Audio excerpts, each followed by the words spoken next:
পুরুষের বীর্য নষ্ট করলে যে কী পরিণতি হতে পারে সেই বিষয়ে নিজে ভালো করে জানা দরকার।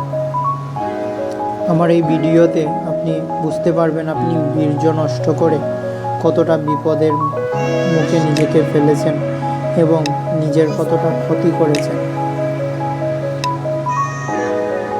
এটা গোল্ড লিকুইড, এই ঈশ্বরের ঐশী দান।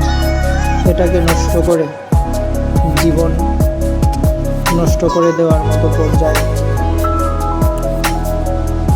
বীর্য নষ্ট বলতে সাধারণত অতিরিক্ত অস্তমৈথুন বা বারবার অযথা বীর্যপাতকে বোঝানো হয়।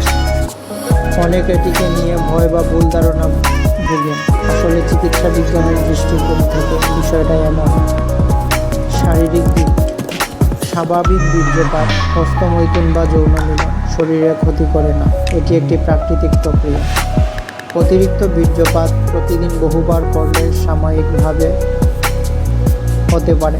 ক্লান্তি, দুর্বল লাগা, মনোযোগের ঘাটতি, চোখ মাথা ভার লাগা এগুলো আসলে শরীর থেকে শক্তি কমে যাওয়ার কারণে নয়, বরং ঘুম কম হওয়া, মানসিক চাপ ও ডোপামিন হরমোনের ওঠানামার জন্য।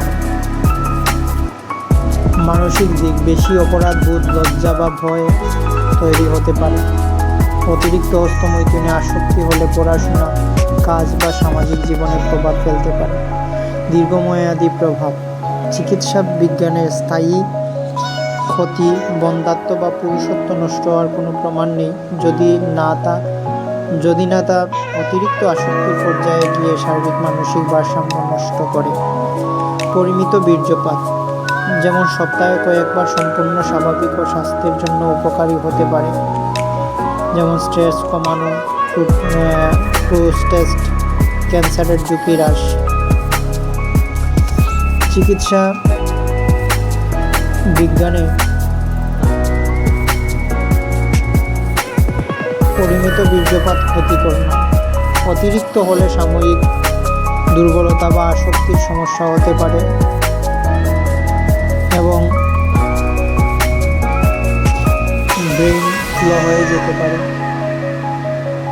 পড়াশোনায় মনোযোগ একেবারেই না বসতে পারে। আর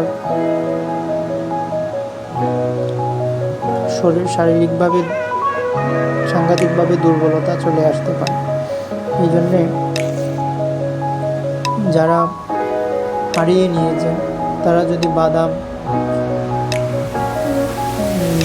দুধ এবং কাঠবাদাম, খেজুর, মধু এই সমস্ত কিছু খাওয়ার চেষ্টা করে, তাইলে আবার পুনরায় বীর্য অল্প অল্প করে তৈরি হবে। কিন্তু এটা সম্পর্কে আমাদের মনোযোগ দেওয়া দরকার এবং বন্ধুদেরকে, নিজেরাও সাবধান হওয়া দরকার, বন্ধুদেরকে সাবধান করা দরকার, তাইলে আমরা রক্ষা পেতে পারি। যাই হোক, আমার ভিডিওটি দেখার জন্য ধন্যবাদ।